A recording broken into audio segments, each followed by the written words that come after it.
Hi friends, అందరూ ఎలా ఉన్నారండి? మేమైతే చాలా బాగున్నామండి.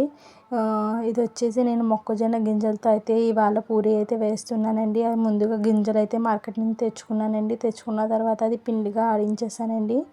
ఆడించేసాక ఇందులో ఆ పిండిని ఇంకా గోధుమ పిండి అయితే యాడ్ చేసుకోవాలండి. అప్పుడే మనకి జిగరైతే ఉండి పూరి అయితే అవుతుందండి. అందులో నేను కొంచెం నల్ల నువ్వులు, జీలకర్ర, ఇది వాము, సాల్ట్ అయితే వేసాను. ఇందులో తిని చోట అయితే అసలు వేసుకోలేదండి నేను. ఇప్పుడు కొంచెం వాటర్ వేసేసి రెండు మిక్స్ అయ్యి చేసేసుకుని చపాతీ పిండిలాగా కలిపేసుకోవాలండి. ఇలాగ గట్టిగా చపాతీ పిండి అంత మెత్తగా కాదు, ఇది కొంచెం గట్టి కలుపుకుంటేనే మనకి ఉబ్బుతాయండి. నేనైతే కలిపేసుకున్నానండి. ఇదిగోండి పూరి అయితే వేస్తున్నాను అనమాట. చూసారా ఎలా ఉబ్బుతున్నాయో? టేస్ట్ అయితే చాలా బాగుందండి. మీరు ఎప్పుడైనా ట్రై చేశారా? కామెంట్ చేసి చెప్పండి. టేస్ట్ హెల్దీ ఇంకా టేస్టీ అండి రెసిపీ అండి ఇది. ఒకసారి ఎప్పుడైనా ట్రై చేయండి. టేస్ట్ అయితే చాలా బాగుందండి.